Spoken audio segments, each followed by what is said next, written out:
Hello and welcome back to The Hatch. I'm Rosie Murphy. And I'm Sammy Roth, and this is the podcast where we talk about Lost. We're on Season 2, Episode 19, S.O.S, the one and only Rose and Bernard episode. And it's a very sweet episode. I'm so glad this episode exists. Agreed. And we've got one final piece of our interview this week with Lost scholar Jason Mittell. Let's get to it. Once again, and as always, we start every episode of The Hatch with a hot take on the episode we watched this week. Sammy, what's your hot take on S.O.S? Yeah, so I've got a Jack Locke hot take, which is just reflecting on this episode a little bit. Jack is desperately trying to save Walt, and Locke is desperately banging on the door of the hatch, demanding to know if Henry pushed the button, kind of pathetically. At the moment, I'm on Team Jack.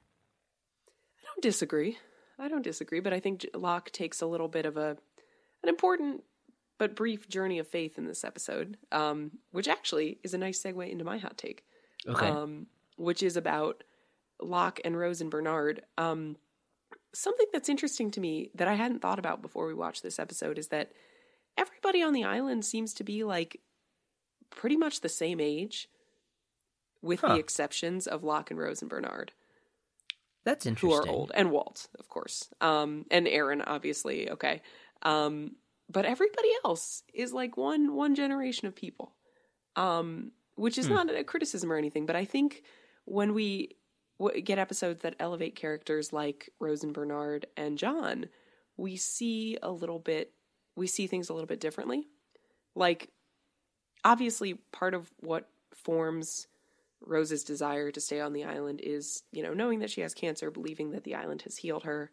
And it's the same with John, but also I think there's a sense with these older characters that, like, we don't really need to go running back to the real world, we can be here and explore things that are here. And yeah, I'd never really thought about those things in terms of their age. And I don't know, I mean, I think with Rose and with Locke, you have very discrete reasons for why they want to stay, so I guess I don't know if I agree that it necessarily has to do with their age or not. Yeah. I mean, ultimately, we're going to get, Jack wanting to come back, and that has nothing to do with his age, and Ben wants to be on the island, and that, he's not that much older. I don't know, maybe. I don't know. It's not a strong take, but... I know this is a Rose and Bernard episode, but if we could just go down the Jack-Kate road for a moment here. Happy to. I have to say, I'm somewhat surprised and not quite embarrassed, but surprised to admit this, that I kind of liked the Jack-Kate story going on here, what was happening between them. I was sort of compelled by it. I did too. Well, good. I'm glad it's not just me. Yeah. No, I think Jack coming to ask Kate to go on the quest with him was kind of Jack's version of a gesture of forgiveness. Right? Like saying, I trust you to come along with me. I want your help on this. Because the reason he was so upset with her the last time is that she was not invited along on the quest and she came anyway. And, we had our own issues with that. So he invites her along. They have this cute little tussle where they get caught in Rousseau's trap or whatever. Which is actually kind of fun, like, surprisingly. Yeah. And the thing with trying to shoot the gun to get them out of it. And it's pleasant. It is. And, I say that as, neither of us is an especially big fan of the Jack-Kate pairing, which I think is the surprising part here, but it was cute. Yeah, and they didn't, the final conversation where Kate says, "I'm sorry I kissed you," and Jack pauses for many seconds and then says, "I'm not," is like a nice light touch, I think. I think the writers did a really nice job with that. And it got interrupted at just the right moment. Like, we didn't need to see any more of that conversation. Like, just let it sit. Yeah. And then I thought back it was to really the drama. nicely done. I will say this was almost my hot take, but Kate going and picking up the doll while Jack screams at her, "No, don't do that, don't do that." That was pretty dumb. Yeah, and that didn't really seem in keeping with Kate. No. Kate's character. That was a plot device to get them in the net. Absolutely, but... but... Yeah. Oh, well. Yeah, no, I think this nicely dispenses with the tension between Jack and Kate that's been going on for, 6 or 7 episodes now? Too many episodes. Yeah. It's been going on too long. It was time. Yeah. I did enjoy Jack saying, though, that he did ask Sayid first, and Sayid said no. Oh, yeah, that's right. That is the correct move. You always ask Sayid first. Anyway, Bernard and Rose, this was their episode. Rose and Bernard. Yeah, the one and only look. I cannot believe this is the only Rose and Bernard episode. I'm so glad I know that now. I also think that I only watched this episode once, like ever, because I just didn't remember a lot of the things that happened in it, especially in their flashbacks. Like the scene where they meet in the first flashback, which is such a sweet scene. It really is. I had just forgotten about it, and it's so wonderful. So one thing I think that's really interesting about Rose and Bernard's relationship is, again, going back to the one of the central themes of the show, the science versus faith question. It seems initially that Rose is the faith force in this relationship, right? There's a moment when they're having dinner and Bernard's going to propose, and Rose says something like, "So what does God have to do to get your attention?" You know, which suggests it's a really quick line and it goes by really fast. And if you weren't looking for things about faith, you might miss it. But I was thinking about that going into this episode. And, you know, then I think in the very next flashback is when Bernard is driving them around the outback and Rose says, you know, almost she's disgusted. And she says, you brought me to a faith healer. Like this is total nonsense. I don't want to be here. This isn't going to work. And indeed, you know, of course it doesn't work. Although again, quick sidebar, in the way that Lost does, I think the show's pretty ambiguous on whether or not this man actually has power. Like, agreed. It's same with, you know, the psychic that Claire goes to see. Yeah, Richard Malcolm. Right.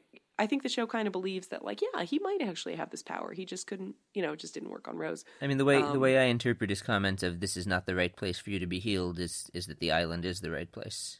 Yeah, I agree. And whether he knows specifically about the island, I get the sense that he, you know, knows that there's somewhere else where she can be healed. But anyway, continue. Yeah, he has some kind of a greater sense of things.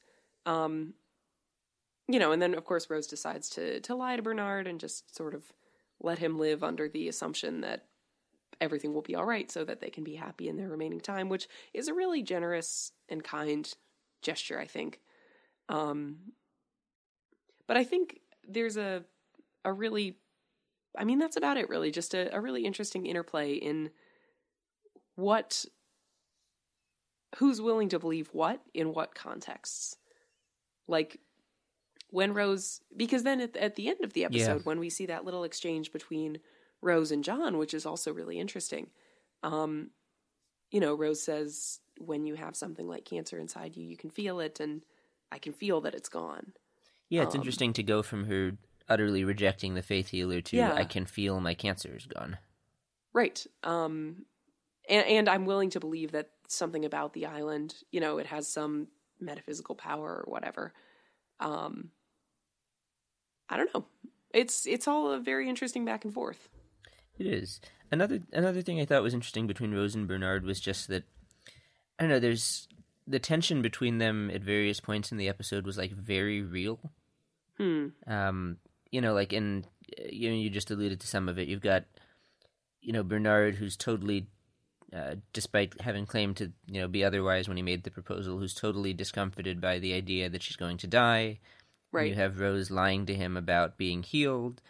And then you have, when Bernard, you know, starts to make the S.O.S. sign, you have that very uncomfortable moment where Rose, in front of everyone else, just... Maybe we should speak to Jack about this first. Well, do we have to run everything by Jack? I mean, he's not the president. He's a doctor. You're a dentist. Totally undermining him and trying to, you know, get people to not help him. And, which, of course, she's doing because she wants to stay on the island. It is, but, you know, still real tension. Yeah. And then I was just also going to point to, you know, Bernard later implying to Rose, I think pretty unfairly, you know, like, well, you're not trying to save your own life. Oh, that's in the flashbacks, excuse me. Like, right. I don't know, just the pressure that they put on each other and the tension between them, it's interesting to me just because it seems very real and at times serious, but also it never really seems like their love for one another is certainly never in doubt. Yeah. Like, there's never any worry watching this, like, oh no, or, Rose and Bernard gonna, stay together. Like, no, that's never... Right. And maybe you're right. Maybe that has to do with the point they're at in their lives, or something about the fact that they're, they found each other, late in life. But it's sort of nice to have this, sort of drama in this relationship story, but to never have it be about, is the relationship at stake. Unlike with, say, Jin and Sun. Right. Or any other relationship on this show, or most TV shows. Yeah, I mean, I think this is a really, really key disagreement here, right? Like, what to do about one partner's cancer, right? And yes. Rose wants to accept it and, not do nothing, but not go to unreasonable lengths to fight it, right? She's accepted this as her fate, if you will. Whereas Bernard is the sort of interventionist who wants to say, no, there must be something we can do, almost in a Jack kind of style. Huh. There has to be something we can do. We can try this faith healer. We can build this huge sign. Because, I'm not willing to accept this outcome. Which, I'm like trying too hard to draw parallels between Jack and Locke here, but we do have that wonderful exchange between Rose and John where she says, she implies basically, I know what happened to you. And I believe it because it happened to me too. And this island does have power. And that conversation, I mean, kind of rescues John's faith in the island, right? Because then he goes back and starts pushing the button again. Right. For now. Right. Until 2 episodes from now. But so interesting. So you're making a comparison between Rose and Locke on the one hand and Jack and Bernard on the other hand. Yeah, in the way that they relate to the island and in the core of their conflicts with each other. That this is weird, but that works. Well, 'cause I think it's the science versus faith debate again. I really do. Huh.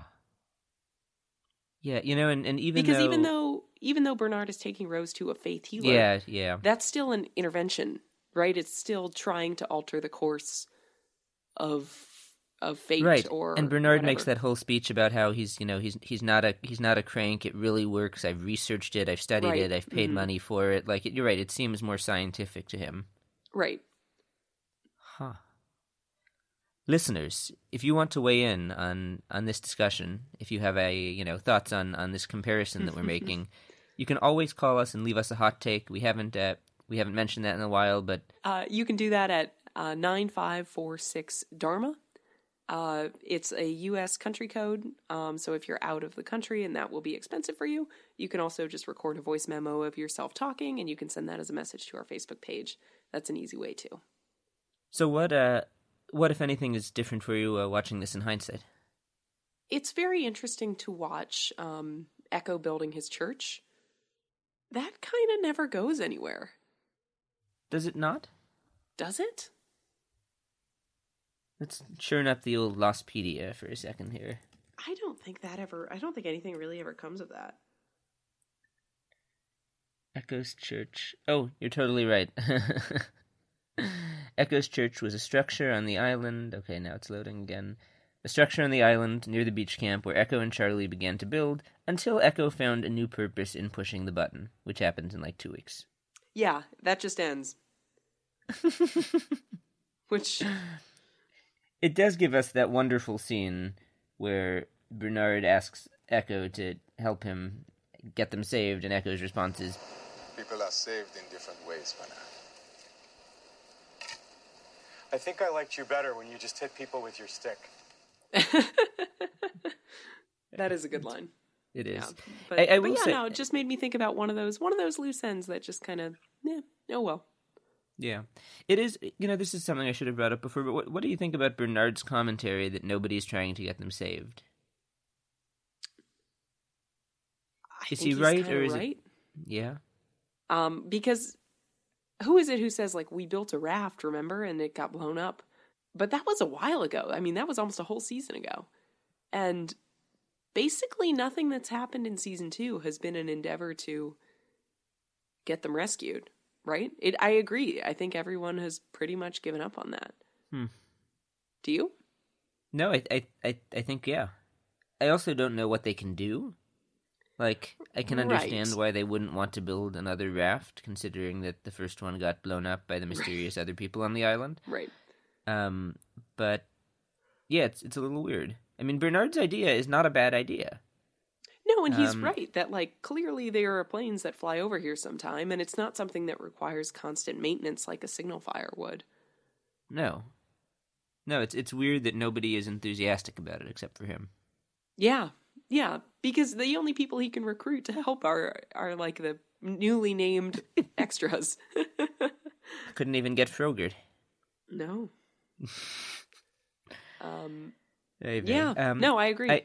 I do have a hindsight too, which is just, you know, on the theme of this episode being a sweet episode. Like, it made me so happy watching, you know, the interaction between Bernard and Rose here, and remembering that, yes, Rose has cancer, she's going to die, this marriage is supposed to be a short one, to just know that ultimately she is healed and they do stay on the island and basically get to live happily ever after on the island for as long as they want. Yeah. Like, that is so nice. I'm so glad. And against all odds, considering they crash on different sides of the island, and Rose has cancer, and they can't find each other, and gosh, Rose just about dies in the crash until Jack saves her life. Yeah. Like, really miraculous. Yeah. Anyway, should we do the interview? I think so. For the final time in season 2, we're going to hear from Dr. Jason Mittell. Once again, he is a professor at Middlebury College, where he teaches media and film and television studies. This week, he's going to tell us a bit about the early days of Lost and some behind-the-scenes stuff that made it a unique show from the start. And it is pretty crazy how Lost got made. So let's listen in to Jason. So you have described yourself to me in some emails before this as one of the people in television studies who is most excited about Lost, who continues to write about Lost. Yeah. Where does Lost kind of fit in the world of scholars? Yeah, no, it's interesting. So television as a whole, and here I'm talking primarily about American television, really underwent some huge transformations in the around the turn of the century. And television studies, I think, reacted to that, of course, in trying to make sense of what was happening. So what we saw at that moment, we're talking now between 1999 and 2004. Let's just think about those 5 years. 1999, we see the debut of The West Wing, the debut of The Sopranos. Two shows, I think, that felt, I remember when I was, watching at the time, different from what we had seen previously. And this sense of, oh, wow, television is really changing. Now, throughout TV history, there have always been really innovative shows that feel really different. I think what's distinct about both The West Wing and Sopranos is not just that they were distinct and different, but they became incredibly popular and influential. So oftentimes, groundbreaking shows don't stick. Or if they do stick, they sort of operate in their own little sphere and don't have much influence. But those two had a great deal of influence, and they were indicative of a larger change that was happening, which was that television, having been completely saturated by cable, you didn't need to have a show reach 30 million people each week in order to be considered a hit. And what we realized as scholars, and I think the industry was looking at this, was if you change the number of people or viewers needed to become a hit, it gives you a much broader palette with which to create so-called hit television. So a lot of the norms that we expect that throughout the 20th century network television operated on were that you had to create programming that was a term that the industry used was least objectionable programming. The idea is you want a show that's going to offend the fewest number of people, and thus people will feel like, yeah, I only have 3 channels to watch, ABC, CBS, NBC, and this is fine, so I'll just watch it. Okay. And what happened in the late 90s, the industry could create a show that wasn't going to appeal to everybody, but be considered a hit by primetime standards because it had a smaller but more passionate, engaged viewership that would watch week after week. The other thing that's happening, of course, is cable's getting in the game so that it's not just 3 channels. You have dozens of channels that are programming original content. Right. So HBO was doing it prior to The Sopranos, but I think The Sopranos was the show that said, oh, this is going to be a major player. And then, of course, in a few really put within a HBO few on years, the map. Yeah. Yep. And the networks felt like, okay, we can put some shows on the air that are pushing boundaries in different ways and are experimenting in terms of storytelling. So 2001, you have the debut of both Alias and 24, which I think are hugely influential programs because the way in which they were innovative was telling stories in a different way, using the medium to have a kind of narrative aesthetic that was new in many ways. Now, it wasn't like things had never been done before. There were experiments, but they foregrounded these experiments. And literally 24 said, what's distinct about this show is in the name. 24 doesn't refer to anything about Jack Bauer. It refers to the fact that there are 24 episodes 24 hours. Exactly. Real-time storytelling. Alias, which of course is directly influential to Lost through J.J. Abrams, really foregrounded this idea of highly serialized storytelling with a lot of narrative tricks, flashbacks, these ongoing mysteries and mythologies, and using a sort of playful approach to telling stories. And doing it in a way that was simultaneously serious, but also didn't take itself so seriously that it felt like it was, homework. Yeah. And then, so 3 years later, you have the premiere of Lost. Yep. Which is, has been described as this weird paranormal desert island show, or as, kind of a Lord of the Flies kind of crucible of all these different cultures and all these different people coming together. I mean, what made Lost distinct in those early days?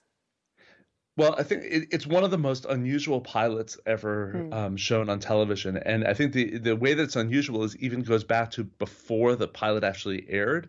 The kind of prehistory of the pilot is unlike most television.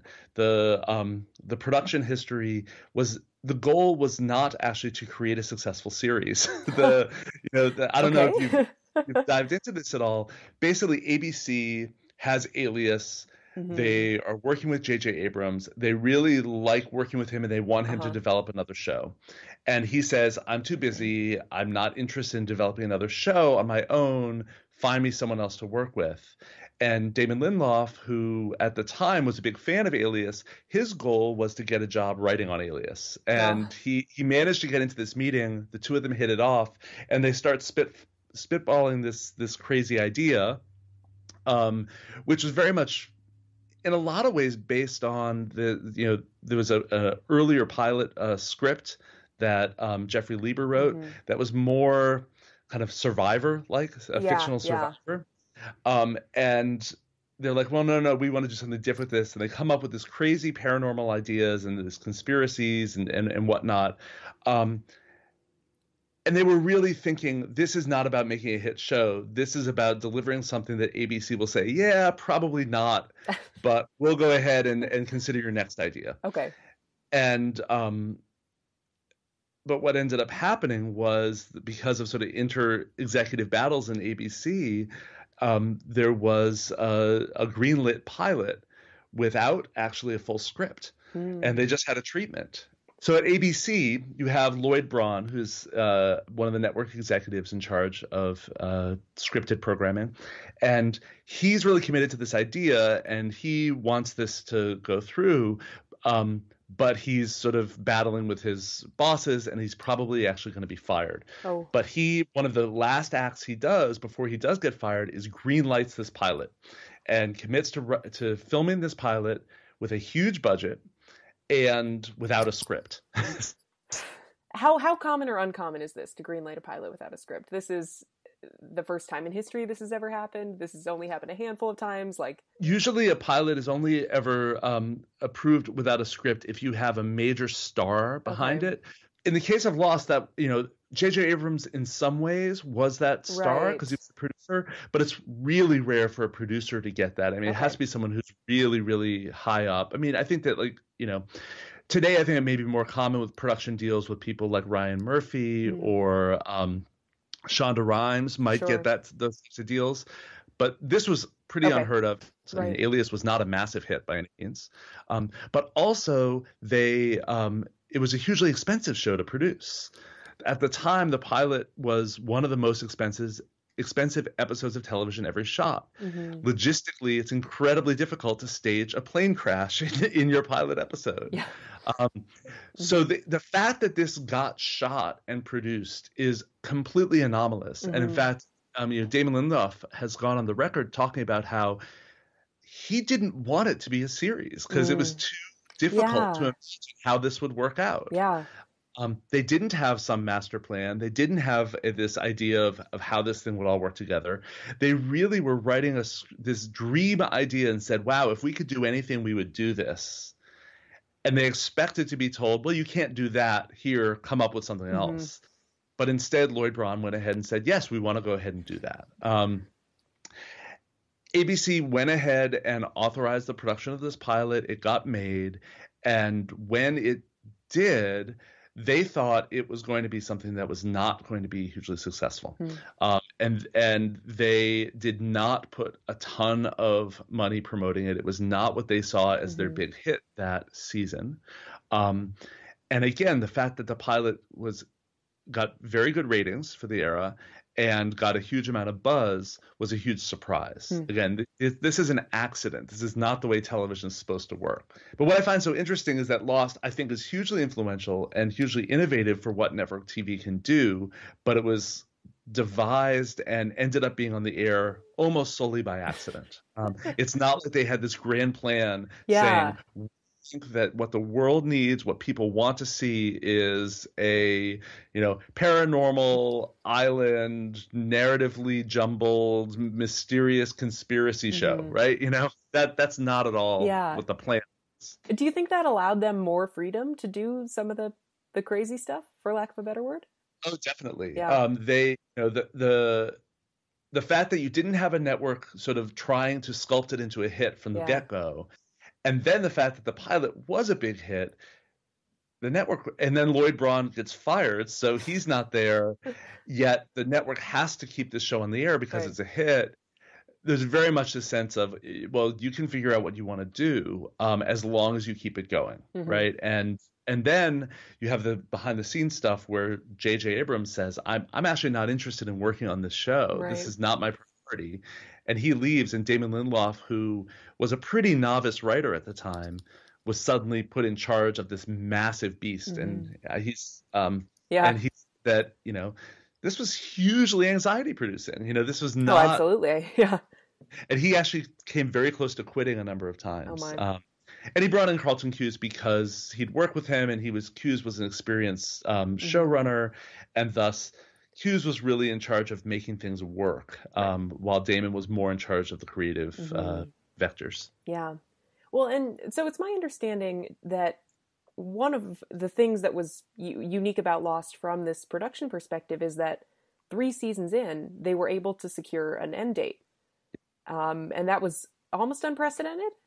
That was, I don't know of another example of a show at that time that had done that. And that was huge because, and this is where there's a great difference between television and other narrative media. Right. You know, if you make a film, you know how long roughly it's going to be. Right. And you have complete control over that before the audience sees it, at least. Right? Yes, exactly. You know, the industry does, you know, the producers and the director, and, you know, it's collaborative, but there's a sense of, okay, we get this. You know, we're telling a 2.5 hour film, whatever it might be. If you're writing a novel, you don't have forces that are telling you, keep this going. Right. You know, you're not publishing a chapter a week. And the norm of the medium in America has been that a hit show keeps on the air until it's no longer a hit. Name prominent actors who say, I'm done, I want to leave the show. And sometimes the show will end because of that, or sometimes they'll just find another actor to take over in another role. But usually programs last until the show is no longer as successful as it was, or there's a sense of we're just done. The producers want to walk away, or the actors want to walk away. Yeah. So what happened on Lost, though, because the model was for this, what I've called the infinite middle of storytelling. You know, you're able to begin the way you want in the pilot. And even if you have a vision of, well, when the show eventually ends, I know how I want it to end. There's this sense of we have to keep the word that Damon used at the time was tap dancing. This sense, okay, we have to create narrative complications to keep our characters busy and to keep us sort of engaged as an audience member, but really this is not part of the narrative arc that we're trying to tell. So it was midway through season 3 that Damon and Carlton went to ABC and just said, we can't do this for this show. We need to know a timeline for when we can start pulling the lever on some of the narrative shifts that we want to do. And ABC did not want that. You know, they want the show to keep going because it was really successful. So they negotiated it, and they came up with this model of saying, okay, there will be 3 more seasons after season 3, and these seasons, and they negotiated the rough lengths, the number of episodes in each season. And because of that, they were able to sort of build the narrative design in a way that no show before this really had been able to do.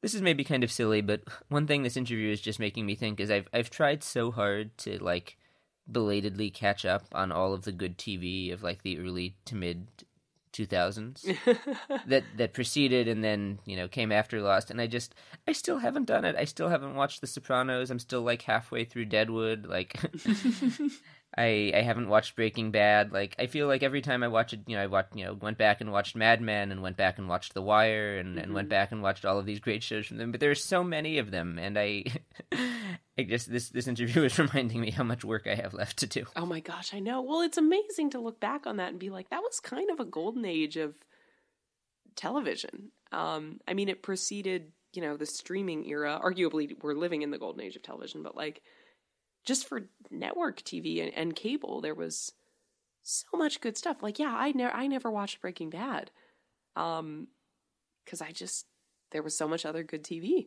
I was so busy. It was really hard to keep up with it all. Yeah. Like between 24 and Battlestar Galactica and Alias and like every genre, it's just so much. Yeah. Well, and it's so interesting to think back on this idea of like Lost securing an end date was so revolutionary. I wonder if you could make an argument that by Lost being among the first shows to do that, that kind of led us to a place where creators have more control over the endings, which kind of helped us get into this era that we're living in now, where TV can really be more cinematic and more complete. And, you know what I mean?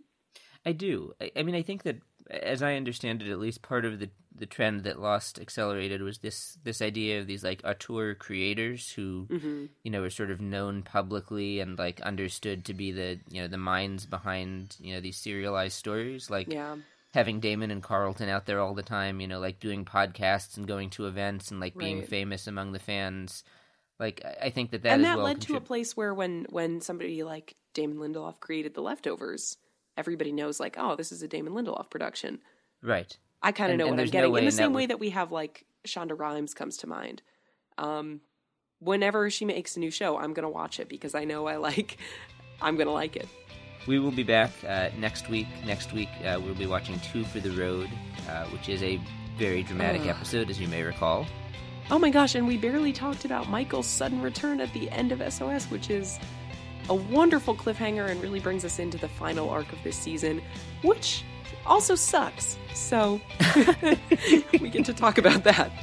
It does. We'll have plenty of time for Michael next week. We'll also have one more piece from an interview that you may remember from earlier this year. We talked to Mark Goldman, who was one of the editors of Lost, actually like editing the footage together and taking that and making it into a coherent episode. So he's got a real cool and unique perspective, and we will hear some more from him next week.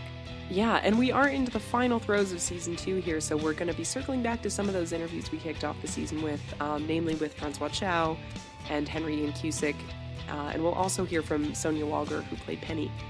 It's going to be a wonderful last few episodes here. Please follow us on social media if you don't already. We're on Twitter at The Hatch Podcast, also facebook.com/The Hatch Podcast. If you like the show, we'd appreciate it if you could rate and review us on your podcast platform of choice. That helps more people find the show. Our theme music is by Andy G. Cohen, and our cover art is by Danny Roth. Talk to you next week. Namaste.